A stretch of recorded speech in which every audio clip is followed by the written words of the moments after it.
Comment ça va? Comment allez-vous? Nous commençons avec les informations. Nous diffusons en direct ce qui pourrait être le départ de Maduro. Certains assurent qu'il prépare une sortie secrète. Il y a déjà certains médias qui rapportent qu'il diront dans cette région, par exemple au Brésil, cette situation est en train d'être rapportée, où ils assurent cela, qu'un avion utilisé par Maduro lui-même, celui qu'il utilise normalement pour voyager, s'est rendu à la frontière du Brésil. Et l'avion? Il y a plusieurs affaires, plusieurs sujets. Selon le Airbus A319, un avion présidentiel identifié pour l'usage exclusif de Nicolás Maduro a effectué un atterrissage non programmé dans une zone stratégique frontalière, déviant des routes diplomatiques habituelles. L'avion a atterri à Santa Fe Helena de Uriaren, un point critique de la frontière entre le Venezuela et le Brésil, dans l'état de Roraima. La source du renseignement provient de Laurel Santana, analyste international de Cable News Network Brésil, qui signale le mouvement et l'absence de contact protocolaire avec les autorités brésiliennes. D'après l'Airbus A319 utilisé, Maduro a franchi la frontière. L'avion a atterri à Uriaren, Roraima. L'avion a touché terre à Santa Fe Helena de Uriaren, un point critique de la frontière brésilienne dans l'état de Roraima. Information. On sait dès le début que l'avion a atterri à Santa Helena de Uriaren. Mais qu'est-ce que cela signifie? Allons dans le détail. Nous n'allons pas regarder la carte pour voir où se trouve cet endroit, comme cela a été fait. Robley. Et à toute la communauté qui arrive, un grand merci de nous accompagner. Allons-y, allons directement à la carte. Voyons exactement dans quelle partie ce vol aurait lieu, d'accord? On va s'éloigner un peu. Ceci est le Venezuela. L'avion serait ici maintenant? Non. Apparemment non. Ce serait un départ supposé? Voyons si cela peut être confirmé. Évidemment, Cable News Network affirme que cet avion présidentiel aurait volé et aurait atterri là-bas sans avoir été programmé. D'une manière, très atypique. Précisément à la frontière même avec le Brésil. Est-ce que c'est la sortie déjà?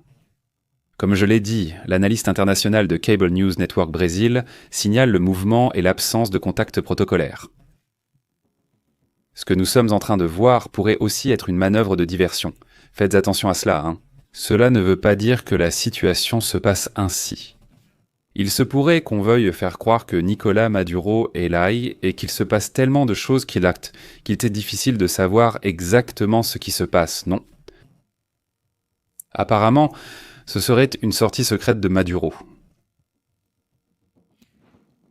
Cela pourrait être soit une distraction, soit le prélude à l'effondrement du régime. Santa Helena de Uriaren n'est pas une destination pour des sommets d'État, ni pour ce genre de choses. C'est essentiellement une sortie parfaite pour pouvoir se déplacer, vers le Brésil par exemple, où il serait difficile pour les États-Unis de bombarder une zone déjà précisément de la Pera, à la frontière avec le Brésil, n'est-ce pas?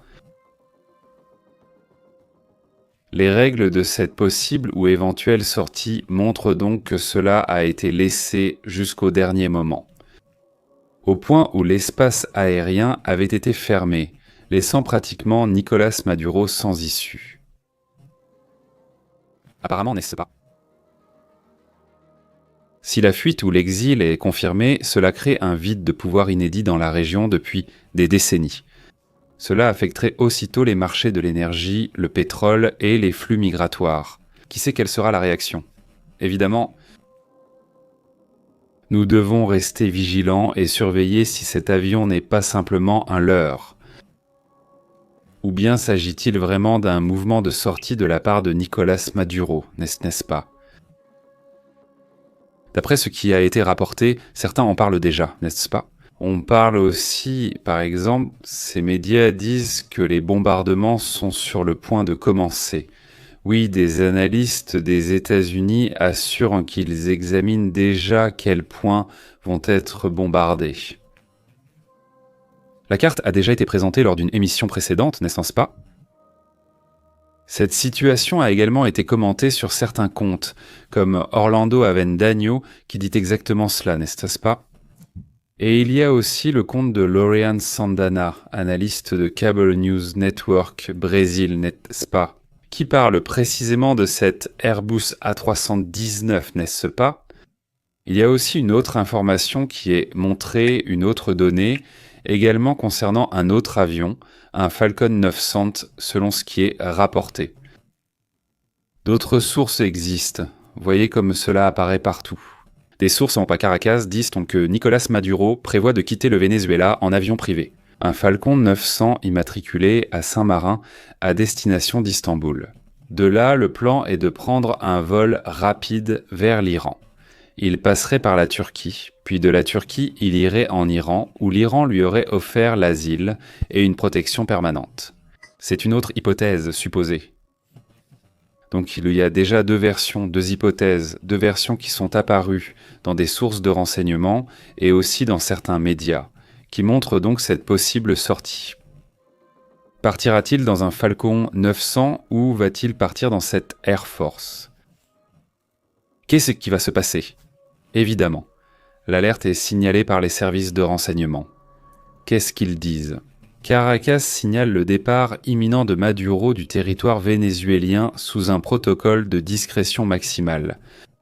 La logistique aurait identifié la préparation d'un aéronef appelé le South Falcon 900. Curieusement, il est enregistré sous le pavillon de Saint-Marin, une juridiction offshore. On l'utilise souvent pour éviter de payer des impôts, non? Eh bien, typique de l'aviation d'affaires, n'est-ce pas? Un itinéraire d'extraction aurait été tracé avec une escale technique à Istanbul, en Turquie, et une destination finale vers l'Iran. Les sources indiquent qu'il ne s'agit pas d'une visite diplomatique, mais d'une opération d'asile permanent et de protection garantie par le régime des ayatollahs. Réfléchissez, c'est tout. Il s'agirait cette fois-ci d'une possible fuite vers l'Iran et non vers la Turquie, comme on le dit aussi par ailleurs, n'est-ce pas? Même s'il passerait par la Turquie. L'utilisation d'un Falcon 900 immatriculé à Saint-Marin serait une manœuvre, disons, une façon d'essayer de passer un peu inaperçu. Si cette information a fuité, tant pis. Ça n'aurait pas de sens, n'est-ce pas? Ce serait plus dur à tracer. Par exemple, les groupes du crime organisé et ce genre de choses, eh bien, ils utilisent ce type d'avion, non? Pour que l'Office of Foreign Assets Control ou même la Drug Enforcement Administration ne les arrêtent pas, il faudrait que ce soit une route presque chirurgicale. Aller à certains points où ils savent qu'ils ne peuvent pas nous arrêter, non? Ces opérations ne bougent-elles pas soudainement ainsi? L'Iran, de son côté, représenterait une forteresse difficile à laquelle il n'aurait pas accès aussi facilement. Eh bien, les États-Unis ou un autre pays qui pourrait être intéressé à le prendre et à l'emmener devant la justice, n'est-ce pas? Et en plus, pour l'instant, toute la colère que l'Iran ressent, eh bien, il semblerait que cela pourrait être un mouvement de l'Iran, apparemment. N'est-ce pas? Cela fera-t-il partie de l'effondrement, ou est-ce juste Maduro qui part? Si cela peut être confirmé, j'insiste, au final, ce sont plusieurs mouvements qui... Allons-y. Plusieurs affaires se sont produites. Concernant cette situation, passons à un autre point important.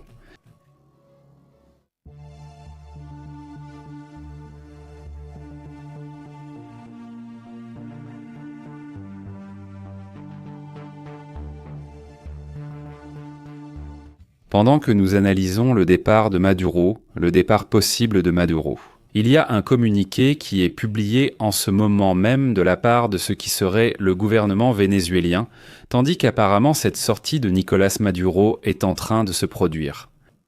Allons dans le détail de ce qui se passe. Selon ce que dit le Venezuela dans ce communiqué, le Venezuela dénonce et condamne la menace, dit-il, la menace colonialiste qui cherche à porter atteinte à la souveraineté de son espace aérien constituant. Une nouvelle agression, dit-il, extravagante, illégale et injustifiée contre le peuple vénézuélien. La République bolivarienne du Venezuela rejette avec la plus grande fermeté le message public, diffusé aujourd'hui sur les réseaux sociaux par le président des États-Unis, dans lequel il prétend appliquer la juridiction illégitime des États-Unis au Venezuela, comme l'indique le communiqué. Bon, il continue à raconter des histoires, non ?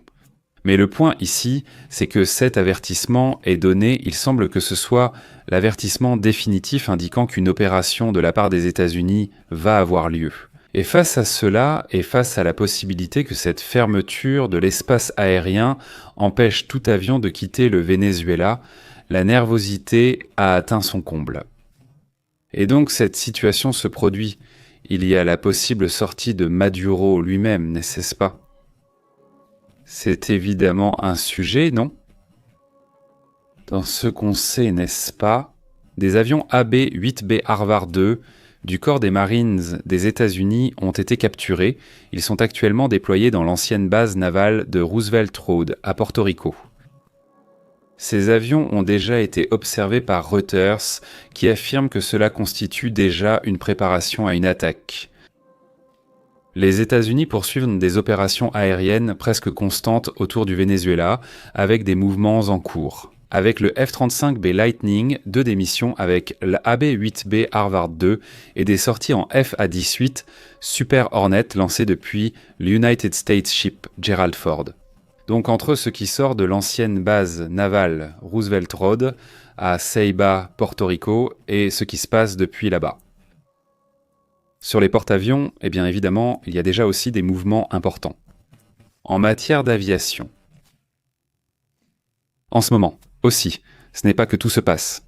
Les agences de renseignement des États-Unis ont déjà fourni à la Maison-Blanche les coordonnées de présumés sites de crimes organisés qui seraient attaqués au Venezuela. Attention, et en Colombie. Ce sujet attire aussi l'attention. En ce moment, les opérations n'ont pas encore eu lieu, mais le rapport est déjà en cours. Il pourrait y avoir une attaque contre le Venezuela et la Colombie, non ? Avec des attaques aériennes. Les coordonnées ont déjà été fournies par les services de renseignement. Et cela, évidemment, il est important de le prendre en compte parce qu'il y aura aussi une attaque vers la Colombie. Eh bien, cela aussi serait... Eh bien, ce serait un point à part dans la relation avec la Colombie. Eh bien, ce serait un point à part dans la relation avec la Colombie et les États-Unis, n'est-ce pas ? Sauf s'ils sont aussi d'accord avec Petro pour attaquer certains points, ce dont je doute fortement. Est-ce que cela arrivait déjà avant ? Avant ce mouvement que Maduro aurait soi-disant fait, il y a eu le mouvement suivant d'un avion de l'aviation vénézuélienne.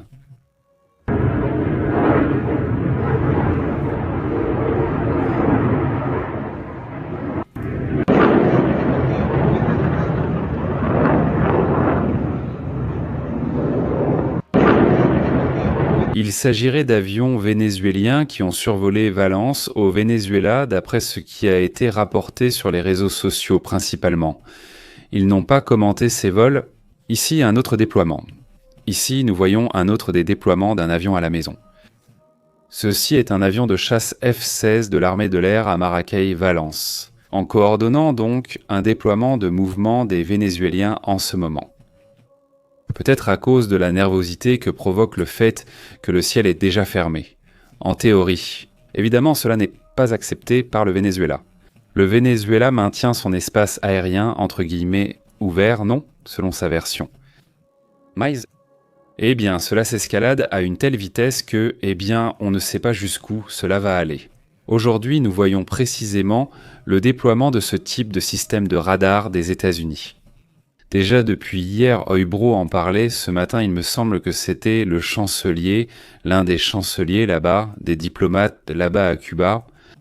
Il se plaignait et accusait les États-Unis d'imposer un blocus, un champ électromagnétique dans les Caraïbes et autour du Venezuela. En gros, non, c'est pour ça justement qu'on demandait à ce qu'ils ne reviennent pas. Regardons les vols sur FlyRadar, je veux dire, puisque nous sommes ici en direct, voyons comment se déroulent les mouvements. N'est-ce pas, ils font aussi des transmissions en direct depuis différents endroits du Venezuela ? Plus tard, nous nous connecterons à cette partie pour analyser ce qui se passe. Mais pour commencer, voilà, voyons voir si nous pouvons l'observer. Voilà ce qu'on observe dans l'espace aérien vénézuélien. Il y a un immense vide que personne ne veut approcher ni survoler. En tout cas, cet avion est-il à la frontière avec le Brésil ? Eh bien, il serait plutôt de ce côté, regarde. C'est-à-dire, si on observe, on va laisser Google Maps ici et on va laisser cette partie. Oui, cet avion est à peu près dans cette zone. Voilà, regarde. C'est-à-dire, on va sûrement voir des mouvements dans cette zone de la frontière. Si c'est le cas, alors on verrait que... Est-ce que ce serait déjà le départ? Est-ce que oui? Ici, plusieurs d'entre vous nous ont assuré que c'est bien le cas, que Maduro est déjà en train de quitter le territoire vénézuélien. Il y a certains médias qui affirment que l'avion présidentiel est déjà parti vers cette zone. Nous verrons si cela se confirme. Mais d'emblée, attention au vide de pouvoir, attention à ce qui se passe à l'intérieur du Venezuela, n'est-ce pas? En ce moment, nous allons rester attentifs à cela, parce que si c'est le cas, et j'insiste, cela peut être, j'insiste, une stratégie. Cela peut aussi, évidemment, être une distraction. Donc moi, sincèrement, je pense que tout peut arriver, non? C'est ça, c'est la question, et on va rester attentif à ce qui peut arriver, non? Tant que ce n'est pas... Dès que ce sera officiel, on continuera à agir. Il serait apparemment sorti du Venezuela, non? Il dit « La DLFBI et la CIA sont au Panama, messieurs. » Il dit « Rosa, comment vas-tu ?» Rosario, merci beaucoup à Roble, José, Sarah et toute la communauté présente. Comment allez-vous? Ça va bien en ce moment? On parle aussi non seulement de la considération de l'espace aérien dans la zone, mais aussi déjà de multiples vols de la part des États-Unis. À proximité. Maintenant, on ne dit pas qu'ils passent vers le territoire vénézuélien, du moins pour l'instant. On ne parle pas de cet espace et on ignore s'ils y sont. Je comprends déjà, je la lance dans Venezuela n'érance pas. Le Venezuela ordonne que Trump a insolemment tenté de donner des ordres concernant son espace aérien. N'est-ce pas ce qu'il est dit dans ce communiqué? Eh bien, la confirmation viendra tôt ou tard dans la journée. Ça c'est certain, non? Je veux dire, je ne pense pas que cela soit visible, que maintenant oui. La confirmation de la stratégie. On va dire de simuler qu'il s'en va, ça pourrait lui donner du temps. Mais du temps pourquoi? Du temps pour attaquer, se défendre ou fuir par la terre? Je ne sais pas, n'est-ce pas? Simuler que tu t'en vas, c'est un double risque, parce que simuler que tu t'en vas peut aussi provoquer des réactions internes chez les plus proches, qu'ils disent alors « Eh bien, je prends le pouvoir, non », parce que je le répète. Le vide du pouvoir se remplit rapidement, et celui qui est ce qu'est le plus malin, c'est celui qui prend ce pouvoir. Alors c'est un moment où ils doivent aussi être très intelligents s'il y a une issue. Ceux de l'opposition, d'une part pour ne pas faire un faux pas et d'autre part pour savoir quand ils doivent bouger, n'est-ce pas? Cela sans se mettre en danger, parce que ça peut aussi être une stratégie, une simulation, non? Cela pourrait aussi être le cas. Alors tout va se faire avec des pincettes. Si Maduro part, attention au vide du pouvoir.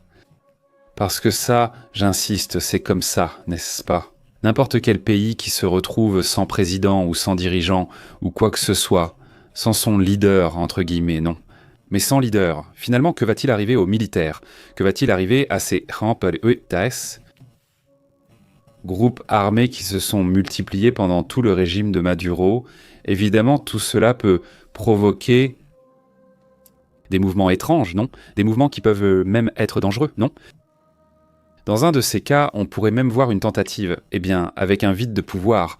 Il pourrait même y avoir des coups d'État, non? Donc ça va beaucoup dépendre de la façon dont cela fonctionne, le régime, mais aussi de la façon dont les États-Unis fonctionnent. Toute cette situation, n'est-ce pas? Dans quelle mesure cela sera-t-il planifié ou dans quelle mesure cela sera-t-il chaotique? Eh bien, cela dépendra de ça, n'est-ce pas? Passons à quelques commentaires pendant que nous attendons, eh bien, plus de réactions sur ce sujet.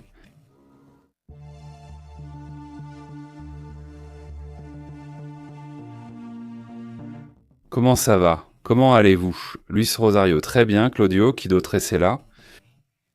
Francisco Arce José, ça va? Il dit que Diosdado va être le président. Donc tu penses qu'il pourrait vouloir prendre le pouvoir? Diosdado Cabello? Peut-être. N'oubliez pas qu'il y a aussi une vice-présidente là-bas. C'est ça. Eh bien, il y a là quelques personnages qui pourraient ainsi vouloir le pouvoir avant toute autre chose, n'est-ce pas? Ça pourrait être le cas. Maintenant, eh bien, d'abord confirmons le départ de ce personnage, n'est-ce pas? C'est-à-dire, on parle d'un possible départ, mais il n'y a pas encore de confirmation, n'est-ce pas? Au moins, il dit par ici. Il dit « il ne peut pas partir », il dit Claudio Diosdado, ce sera Claudio, il dit « il ne peut pas partir, il est en train de partir ». La décision de la Cour pénale internationale condamne Maduro, il sera arrêté lundi et ne pourra plus se rendre en Turquie. C'est-à-dire, tu penses autant que si la déclaration est faite, celle de la Cour pénale. Eh bien, ici, l'hypothèse est qu'il va aller en Iran. Qu'est-ce que serait l'Iran? Eh bien, dit José Francisco, il a ruiné l'Espagne, a démissionné, puis réapparaît avec Pedro Sanchez et recommence à embêter, répète José Francisco. Il dit où il est, Maduro ne peut pas sortir, ils vont l'attendre. Les États-Unis ont des équipes de tout dans tous les aéroports, du centre à la périphérie. S'il sort de ce périmètre, ils vont l'abattre. Il est possible qu'ils y pensent vraiment. Oui, l'alerte a déjà été donnée. L'alerte a déjà été donnée que l'espace aérien est considéré comme fermé. Déjà, le pilote qui est en train de voler en ce moment, ou les pilotes qui volent en ce moment, quel que soit le type d'avion. Ils sont en danger, car comme on dit, être prévenu évite la tromperie. Je sais que ce n'est pas ce n'est pas ça. C'est une situation évidemment où il y a un usage de la force, cette fois de la part des États-Unis. Et si le mouvement a lieu, eh bien, on a prévenu. On ne peut pas dire que non, c'est sûr. On peut maintenant discuter de savoir si c'était correct ou non. Comme tu veux, chacun peut l'analyser, non? Mais ce qui est sûr, c'est qu'il y a un mouvement en cours et qu'on a prévenu. On avertit qu'il y a un espace aérien fermé où il pourrait intervenir, voire tirer, disons, sur tout avion qui s'y trouverait. Ignorer l'avertissement. Un avertissement que Donald Trump a donné ce matin et qui n'a absolument pas changé. Cela n'a pas été modifié. Eh bien, aucun point. Ce n'est pas simplement, c'est comme ça. Je ne sais pas si l'avertissement a été donné. Je ne vois qu'un seul avion en ce moment à l'intérieur du territoire vénézuélien. Qu'est-ce que c'est, celui qui est ici? C'est un Wingo qui a décollé de Caracas et il semble qu'il va... Non, il ne semble pas, il va à Bogota. Celui-ci, c'est parti de Caracas, il va à Bogota, c'est fou. C'est-à-dire, il y a encore des avions qui sont, eh bien, là-bas, en train de parcourir le territoire vénézuélien. En voici un autre. Celui-ci est un Estelar, il est indiqué. C'est un Estelar, il part de... On ne dit pas où, on ne dit ni d'où il vient, ni où il va. Estelar. Un avion, donc un Boeing 737, ce n'est pas n'importe quel avion, c'est un grand avion. Cet avion aussi, eh bien, il a ce mouvement. Et puis ici, il y a plein de petits avions, comme celui-ci qui part de Maracaibo et on ne dit pas où il va. C'est un petit avion, un Cessna Citation 2, un C550. Il y a cet autre aussi, qui est également un petit avion, un C, un autre Cessna, on ne dit pas non plus où il va. Il y a cet autre qui arrive, c'est un avion qui vient de La Havane et apparemment il va vers le Venezuela. Celui-ci, nous l'avons vu comme ça. En voici un autre. Celui-ci vient de Bogota, apparemment vers le Venezuela, quelque part au Venezuela. On ne sait pas où. C'est un Boeing 727, il y a aussi un autre avion là-bas. Il y a encore quelques avions qui prennent un peu de risque dans ce sens-là, non? Celui-ci, voilà, ce 11, on l'a déjà vu, il est à Trinité et Tobago. Voici un autre avion, c'est un... Pola par la mer, c'est la sortie et il va à Caracas, par la mer jusqu'à Caracas. C'est un avion de... Un McDonnell Douglas McDonnell, Douglas 83, ce serait le type d'avion que c'est. Bon, eh bien je crois que c'est tout. Et ici, dans les Caraïbes, à la frontière avec le Brésil, on ne voit plus rien. Non, ou il n'y en a plus, il n'y a plus de mouvement. Apparemment, non. Voyez-vous un autre avion étrange qui attire votre attention? Si quelqu'un est là en train de jouer un peu avec Flyradar, prévenez-moi. Et on le cherche ici aussi. Mais bon, cherchons cet avion, voyons, nous avons ici l'avion. Nous allons chercher cet avion dont ils ont averti que ce serait celui dans lequel il va partir ou est parti. C'est-à-dire, bien, il y en a deux, un Falcon, ce serait l'un d'eux. Et cet autre avion qui est celui-là, c'est le Falcon. Et voyons si le nom ne vient pas. Excellent. Du Falcon et de cet autre. Je crois que oui, celui dont parle cet analyste de Cable News Network Brésil. C'est un Airbus A319, tu vois? C'est un Airbus. Voyons s'il le voit par ici. Non, pas dans cette zone. Oui. Bien. D'accord, non. Non, je ne le vois pas par ici. J'imagine que s'il a atterri, eh bien, il n'apparaît plus, non? Donc on ne va pas pouvoir le voir. Eh bien, ce ne sont que ces avions-là, non? Ceux qui sont là. Il faudra voir si d'autres arrivent de l'extérieur ou si d'autres avions décollent. Malgré l'avis qui a été donné, non. Bon, on va fermer la page pour l'instant et on revient tout de suite avec le rapport, non? Il dit par ici. Bon, où est-il? Ça, voilà, dit Claudio. Maduro ne peut pas sortir, ils vont le voir si on l'a déjà lu. Comment tu vas, dit-il. La dictature cubaine aggrave la situation au Venezuela en n'ayant pas convaincu Maduro de quitter le pouvoir. De son plein gré. Salut Laura, ça va? Salut, dit 67, Pépé demande. Les Européens prépareront sûrement des sanctions contre les États-Unis en cas d'invasion du Venezuela. Dit 67, salutations. 67, comment vas-tu? Eh bien, je ne crois pas, sincèrement, non, je ne pense pas qu'il y aura une série de sanctions. J'imagine que tu es en train d'être sarcastique, je t'envoie un très grand salut. Mais sinon, non, je ne pense pas qu'il y aura une sanction dans ce sens-là. N'est-ce pas? Il dit, par la mer, c'est l'aéroport de l'île Margarita, il dit. Miguel. Merci Miguel. Salut Marcella, comment vas-tu? Ce serait 2 avions pour distraire? Ça peut être 2 avions pour distraire, le Falco 900 et cet AE, Salutation, 319. Non, le AE 319 qui est cet Airbus et l'avion El Falco, n'est-ce pas? Le Falco 900 qui serait aussi censé emmener Maduro jusqu'en Iran. L'idée, c'est soit il part par le Brésil, soit il va directement jusqu'en Turquie, et de Turquie en Iran. Il existe 2 hypothèses.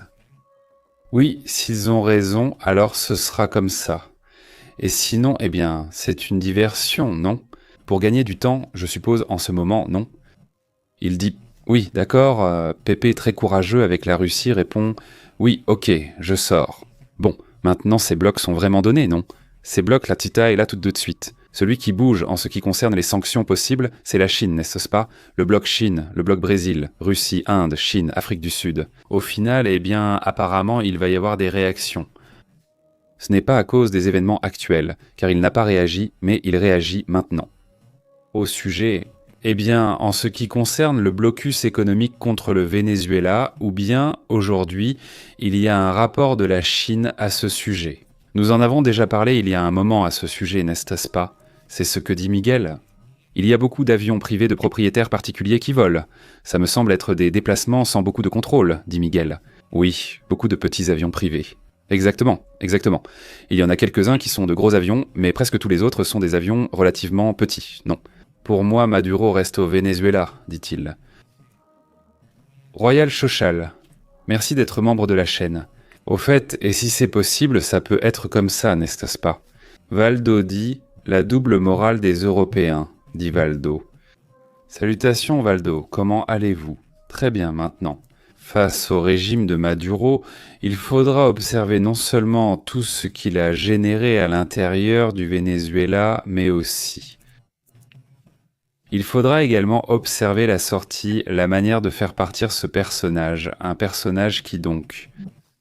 Celui-ci a beaucoup de comptes à rendre, non seulement avec sa propre population, sur la question des droits de l'homme, et avec beaucoup d'autres situations internes au sein de sa propre population. Mais aussi, la question de l'argent, de la gestion de l'argent. Les informations d'Axios, par exemple, disaient mais que les services de renseignement de Cuba eh bien, ont reçu l'ordre de lui ôter la vie avant qu'il ne parte. Nous allons voir si c'est le cas, n'est-ce pas? Ce sont eux qui ont longtemps assuré sa protection. Ils ont une garde interne, ce n'est pas inclus dans l'accord qu'ils ont là-bas, n'est-ce pas? Dit Ménio Gaëtan. 0-0. On dit qu'il y a 2 avions très proches, sur la côte vénézuélienne. Voyons cet avion, voyons celui-là. C'est de ça que tu parles? Voyons si on peut le voir. Il dit par ici, voyons où. Celle que la Pologne m'a déjà envoyée, ça... Il dit voyons. 2 avions très proches, où? Dans quelle partie tu les vois? Il dit allons ensemble sur la côte, Venezuela, il dit. Ça va, je les vois déjà, tout près, en direction de Caracas. Apparemment, non, c'est un avion qui va à Caracas. Il dit, mais il ne dit pas exactement où. Il ne dit pas quel type d'avion c'est. Oui, c'est très intéressant, on dirait bien que c'est ça. Est-ce que ce serait un avion militaire, celui-ci, ou qu'est-ce qui se passe là-bas? Sinon, il n'y a même pas de photo, c'est-à-dire qu'ils n'ont absolument aucun des 2 avions. Regarde, tu sais à quoi ça me fait penser? Que si c'est militaire, celui-ci a un peu d'informations. Laisse-moi voir, il dit. C'est un avion? Celui-ci, ce n'est pas un Besen King Air, c'est un petit avion. C'est un avion privé. Apparemment, il serait parti d'une île qui s'appelle Grand Rock, ou d'une zone qui s'appelle Grand Rock. Et l'autre avion, il semble aussi qu'il décolle également de là-bas. C'est celui-là. Si vous regardez cette zone, ils ont fait 3 avions, non? 3 avions sont sortis de cette zone, et apparemment ce sont 3 petits avions, non? C'est aussi vraiment intéressant, dit-il. Qui d'autre est là-bas? Il dit. Toute attaque contre le Venezuela est illégale, dit-il. Il n'existe pas de guerre entre les 2 pays. La Cour pénale internationale doit prendre en compte ce fait, dit-il. Radio, comment vas-tu? Radio, salutations Laura, comment vas-tu? Très bien, Maximilien. Comment vas-tu? Comment vas-tu? Très bien, Marcella, très bien. Salutations à toute la communauté qui arrive en direct. Eh bien, si on parle d'une sortie maintenant, ce n'est pas forcément le cas, n'est-ce pas? Ça peut être une distraction, ça peut être une fausse fuite, ça peut être 1000 choses. Il y a 2 hypothèses, comme je vous le dis. L'une est le Falcon 900 qui partirait du Venezuela vers la Turquie, puis de la Turquie vers l'Iran. Ce serait la première information disponible. Et la seconde concerne un avion Airbus qui se dirigerait vers le Brésil, vers la frontière avec le Brésil. Ce n'est pas nécessairement qu'il s'agisse du Brésil. Il y a une base là-bas, dans cette zone. Il y a une base militaire. Il se peut simplement qu'il se dirige vers cette base. Et c'est tout. C'est celui-ci qui est le plus intéressant de mon point de vue. Pas tellement celui du Falcon 900. Pourquoi? Parce que celui-ci, c'est vraiment l'avion présidentiel. C'est l'avion. Est-ce que Maduro l'utilise exclusivement? Alors, évidemment, il pourrait essayer de sortir par là. Ça aussi, c'est évident, non? Et on verra, non? Vers où? Si cette situation se produit, si l'on peut confirmer qu'il part vers le Brésil, alors ce serait probablement un arrangement. Avec Lula? Et peut-être que Lula sera celui qui va l'accueillir, n'est-ce pas? Qui sait? Ou une base près du Brésil, en pensant qu'en étant proche du Brésil, il y aurait moins de chances beaucoup de s'en attaquer. Ça pourrait aussi être une diversion. Beaucoup de choses peuvent arriver, mais ce sera très intéressant. Opération sauvetage Nobel de la paix, selon Luis Alberto Castro. Il se peut aussi qu'ils emmènent Maria Corina, ce qui pourrait être l'une des idées qui circulent depuis un certain temps déjà. Non, la sortie de Maria Corina se ferait ainsi, par un vol soudain et au revoir. Ça aussi c'est possible, on va voir. Les médias internationaux disent tant que Maduro s'est enfui au Brésil. Oui, exactement. Ce n'est pas celui qui sort ça. Le premier qui sort ça, c'est... Cet analyste, qui s'appelle Lourival Santana, est un analyste du Brésil pour Cable News Network Brésil spécifiquement. Non, c'est lui qui apporte l'idée de l'Airbus A319, qui est celui qu'Armaduro a l'habitude d'utiliser, et c'est celui qui arriverait précisément à la frontière. Il n'a pas traversé vers le Brésil, ce qui attire aussi mon attention parce que je me dis, s'il voulait aller au Brésil, il traverserait simplement la frontière, n'est-ce pas? Et personne ne l'embêterait là-bas. Autrement dit, les États-Unis n'agiraient plus au Brésil sans accord avec Lula ou similaire, non. Sinon, ça va directement au Brésil. Mais le fait qu'il y en ait à la frontière, là où il y a une base, il me semble que on ne sait pas, c'est-à-dire qu'on ne sait pas. Je ne sais pas vraiment ce qu'il y a là-bas, donc il reste beaucoup de doutes sur ce qu'il ferait réellement, non? Canella dit « Bonjour Pépé, j'espère que tu n'iras pas au Brésil. Salut Canella, comment vas-tu ?»« Très bien. » Il dit « Peut-être qu'il sortira par la jungle selon Del Darien. »« Vers le Panama, tu dis ? Ouf, ça risque d'être plus dur pour lui, non ? Et ensuite, c'est-à-dire, en plus de ce que tu dis, en cachette, ça pourrait être, non. En cachette, ça pourrait être. Mais quoi ? Oui, là, il serait déjà plus dans la zone de risque, parce que là, ils peuvent vraiment l'attraper plus facilement. Et Pépé mentionne l'épidémie qu'il y a à Cuba, en plus de la faim. Il dit « Salut Luis Garcia, comment vas-tu ?»« Très bien. »« Comment ça s'est passé pour toi ?»« Oui, nous avons surtout parlé de tout ce sujet qui est sorti. » Eh bien, les rapports sur le nombre de personnes concernées viennent de sortir. Ce dont tu parles est arrivé après ce méga ouragan. Un ouragan qui, s'il y avait eu une catégorie 6, aurait été de catégorie 6. Non à son arrivée à Cuba, mais oui en Jamaïque. Il a battu les records de l'Atlantique, n'est-ce pas? Les rafales de vent ont atteint 400 km/h, donc c'est un sujet très intéressant. C'est Melissa l'ouragan, non? Mais à partir de là, en Haïti, à Cuba, je ne sais pas si en Jamaïque, je n'ai pas vu ça. Même s'il a causé d'énormes dégâts, il a quand même provoqué des foyers, ça n'est-ce pas? Des foyers à cause des problèmes d'humidité et de moustiques. Cela a provoqué une épidémie et une forte vague d'hospitalisation. Plusieurs Cubains sur place nous l'ont confirmé. Et bon, il y a eu des rapports que le gouvernement cubain a dû reconnaître, alors qu'au début, il a nié. Jusqu'à ce qu'ensuite, ils ont finalement rendu cette situation publique. Mais ils ont mis du temps à le faire. Et ici, nous en avons parlé. Merci aussi à la communauté cubaine qui nous a informés de la gravité de la situation. Du sujet sanitaire, n'est-ce pas? C'est ça? J'insiste donc entre beaucoup d'autres choses, aussi à cause du sujet de Melissa, n'est-ce pas? Ça a été un ouragan atypique, n'est-ce pas? Celui-ci dit, ce type dit, en vérité il ne vend que du faux. Il y en a un qui envahit depuis 3 mois, dit Frankie. Comment tu vas? Il dit Argentine avec nos frères amis vénézuéliens, vive la liberté, salutations. Comment tu vas Mariano? Très bien Laura, il dit.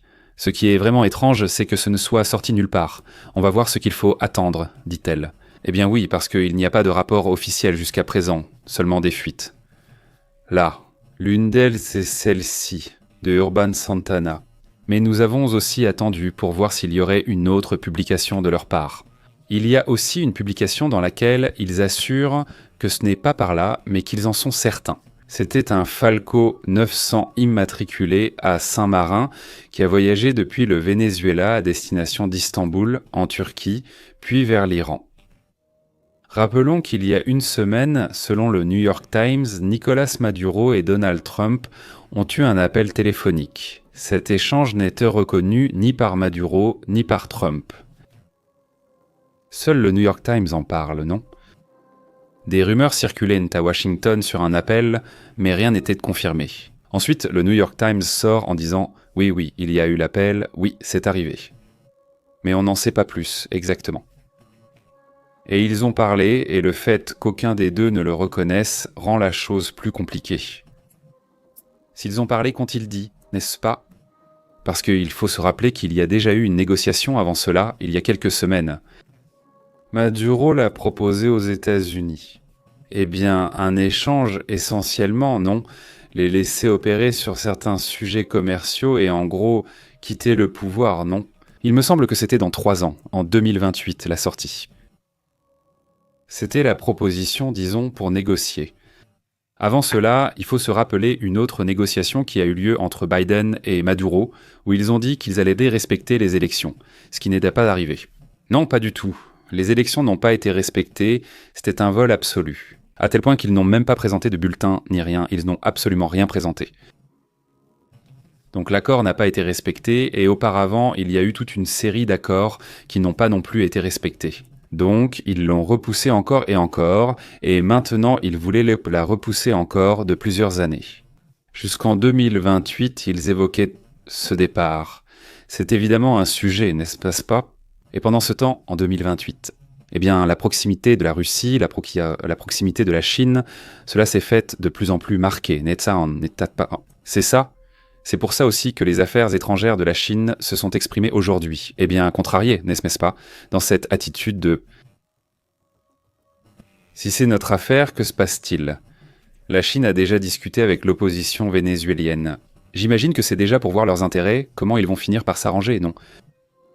Les dettes qu'ils ont, non? Ben évidemment, il faut les honorer, il n'y a pas d'autre choix, non?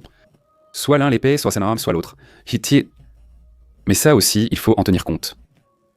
Merci à Yori, Sonia, Rosario, Marcella et à toute la communauté. Eh bien, nous reviendrons plus tard avec plus d'informations. Si quelque chose se confirme à ce sujet, nous reviendrons dessus. Nous reviendrons commenter et nous reprendrons la transmission dans un instant. En attendant, je vous adresse un salut chaleureux, bon week-end, à très bientôt. À bientôt.